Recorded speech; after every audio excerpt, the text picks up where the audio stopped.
Hello and welcome back to my channel. Today I'm here to continue with my end of the year videos. We already talked about books that I hated in 2020 and books that I loved in 2020, and today we're going to talk about all the romances that made my 2020 because I've read a ton of books in this genre. Let's just jump into this video. Who knows how much time filming it is going to take.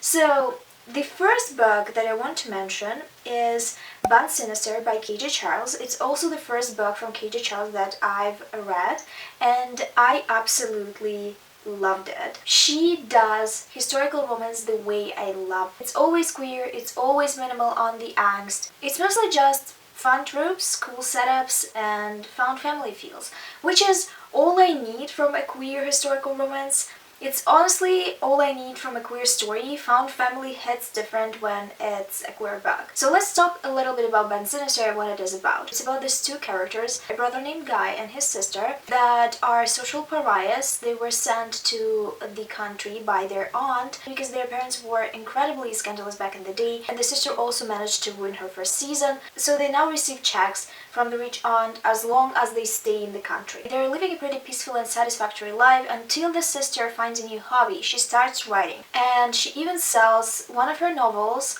to a publisher, which on paper of course is great because they'll get some money out of the deal, but in reality could be potentially scandalous/dangerous for them because the villain in her novel was inspired by their neighbor, Philip Rockwood. Philip Rockwood has the reputation of a rogue and a hidden. He's believed to praise Satan and organize orgies, which was a big accusation at the time. Amanda, Guy's sister, one day decides to gather even more inspiration. She doesn't fully believe that Philip Rockwood is who people say he is, so she rides her horse to the Rockwood estate and falls from it and breaks her leg. Philip Rockwood takes her in and arranges for a doctor, but because of his reputation, he cannot stay alone in the house with her. So Guy has to come to the estate as well and keep Amanda company until her leg heals. Obviously, while he stays in the Rockwood house, he finally discovers that Philip is much less of a threat than the village paints him, and he also starts developing feelings for him. In this book, Philip lived with a bunch of his close friends. They were called Band Sinister because they were a group of free thinkers. And this kind of portrayal was very interesting to me because it read very much like a queer communal living space, and I just love the representation of that, especially in historical romance. I feel like it's an experience that a lot of younger queer people go through, especially in larger cities. We do gravitate to other queer people, and often we rent the same spaces to navigate life with a built-in emotional support. I love this novel. It had a lot of tension. The relationship between Philip and Guy was very sweet, and I just really liked the way Philip decided to go about it. He wasn't pushing, but he wasn't meandering around either, which is a very refreshing take for historicals. Perhaps not the most realistic one, but definitely very enjoyable. Another author that I discovered for myself was Rebekah Weatherspoon, and the book that I loved from her is Treasure. It's actually a medium-length novella about two girls. One of them is Trish, and she's working as a striptease dancer, and the other one is Alex, who meets her because her sister is getting married and she decided to arrange her hen party at a strip club. Alex and Trish have a lot of chemistry straight away. The girls make fun of Alex and decide to gift her with a dance from Trish, and they both enjoy it too much. This encounter becomes low-key formative for Alex, but she doesn't expect to see Trish ever again. But she is mistaken because Trish apparently goes to the same college and they meet in class and become friends, and eventually, of course, they become lovers. This book, while being a novella, which is always hard to do because it takes time to make the reader care about the characters and their romance. I feel like, especially in romance, it's hard to do novellas. Most of them are just smutty, which is a bit different. This one was romantic. It managed to be both sweet and hot at the same time, and also it had such a great conflict. The problem that I have with a lot of novellas is that they are aimless, and every work of fiction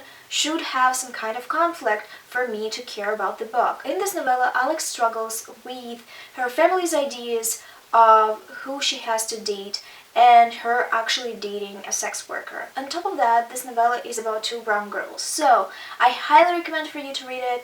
It is amazing and it is such a quick and satisfying read. You're not going to be disappointed. The next book is one I read for a video. It's Once Ghosted, Twice Shy by Alyssa.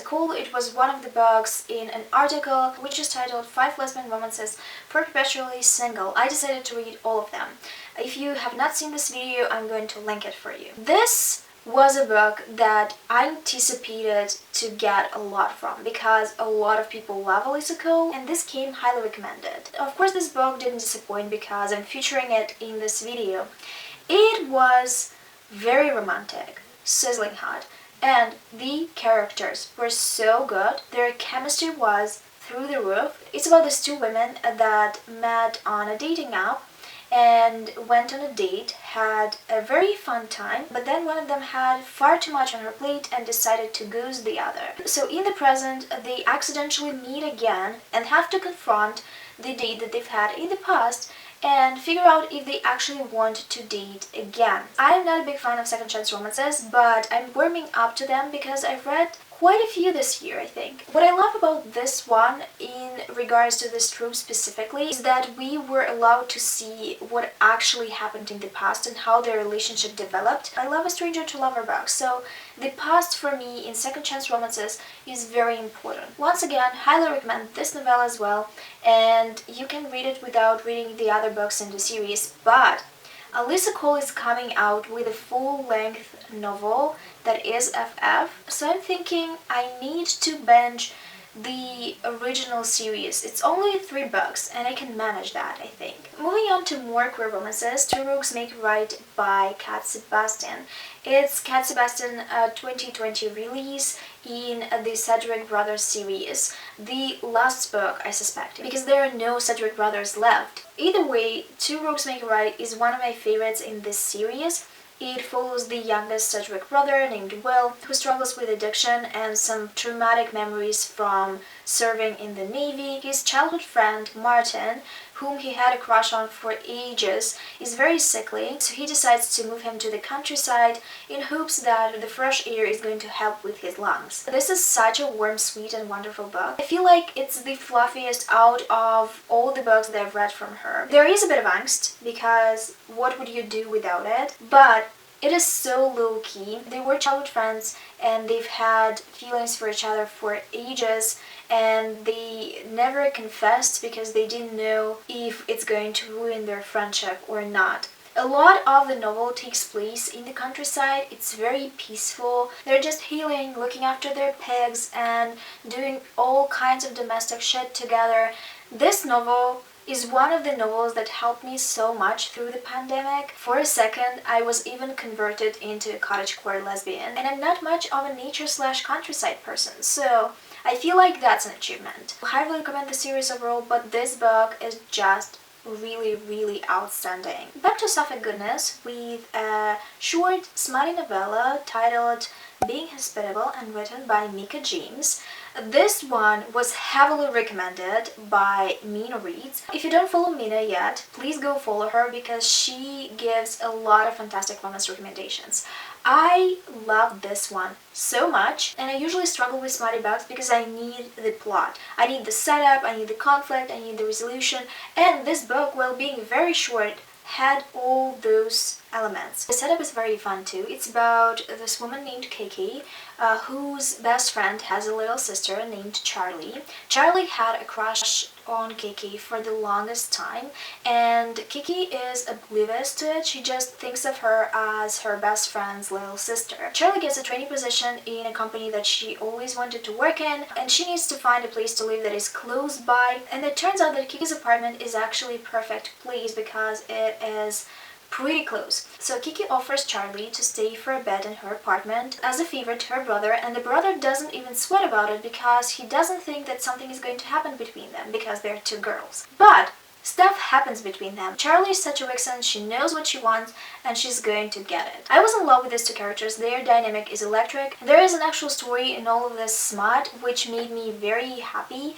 I highly recommend it if you're looking for something spicy but you also don't want to sacrifice the story for it. The only MF book on my list is The Duchess Deal by Tessa. At the end of the year I started filming a video where I decided to read Booktube favorite historical romances, and Tessa seemed to be one of the most popular authors in the genre. I did some research and it seemed like this series, Girl Meets Duke, is the most popular. So I started with the first book and I was so pleasantly surprised. While the synopsis initially was very confusing to me, I enjoyed this book so much. The writing style of Tessa reminds me a lot of Sebastian, so maybe that's it. She's very good at incorporating humor into her stories, so if you love romantic comedies but you also love historical romances, this one is a perfect mix of these two. The story follows a seamstress named Emma who comes to the Duke's house to collect payment for a wedding dress that she was ordered to make. She expects to see the lady that ordered the dress, but instead the door is opened by a man named Ash, who's a duke. He is pissed off because he was recently left by his fiancée who ordered the dress, and they get into a bit of a verbal fight. Then Ash strangely changes his mind and offers Emma an arrangement in which she would get married to him, give him children, and he's going to take care of her for the rest of her life. This could have gone in so many wrong directions, but the sense of humor that Tessa injects in her stories uplifts it so much. It makes it so enjoyable and lighthearted while still not shying away from harder, darker topics. It is just a perfect blend. If you love a damaged hero, Ash comes from the war scarred. That is why his fiancée broke up with him. And a determined, energetic heroine that is willing to push through the hero's defenses. This is a book for you. The last book that I genuinely feel like deserves more hype is Written in the Stars by Alexandria Bellefleur. It's also a sapphic rom-com and we don't get that many, so I really appreciated this book and I wish it was much more popular. It's about these two girls that are total opposites that are set up on a blind date by one of the girls' brother because he believes that they're going to complete each other and be each other's soulmates. He's a very big romantic. But the date doesn't go well. It actually goes terribly. These girls do not get along, but one of them decides to lie to her brother so she wouldn't be set up with randoms anymore. And it doesn't go according to plan because they now have to fake a relationship. And during this process, like in every good romance novel, they discover a lot of different sides of each other and they actually fall in love. This book was perfectly structured. It was also very funny. I love the writing style. It was very conversational. It was very Bridget Jones' Diaries, the movie, not the book. And I highly recommend it if you have not checked it out yet. It worked for me very well. I know that it didn't work for some people, but I still think it's worth checking out. These are all the romances that I loved in 2020. I had some other discoveries in the genre, but I didn't give them more than 4 stars, so I'm just going to talk about them in my future recommendation videos. In the comments down below, tell me which genre you've read the most in year 2020, because I'm actually very interested. I struggled with everything else except romance and contemporary. If you also want to leave some book recommendations for me, you can do that in the comments down below. They're always welcome. And if you just want to acknowledge that you finished watching this video, leave a book emoji in the comments down below because I'm that unoriginal. Thank you for watching this video. I hope you liked it and I'll see you soon with another one. But until then,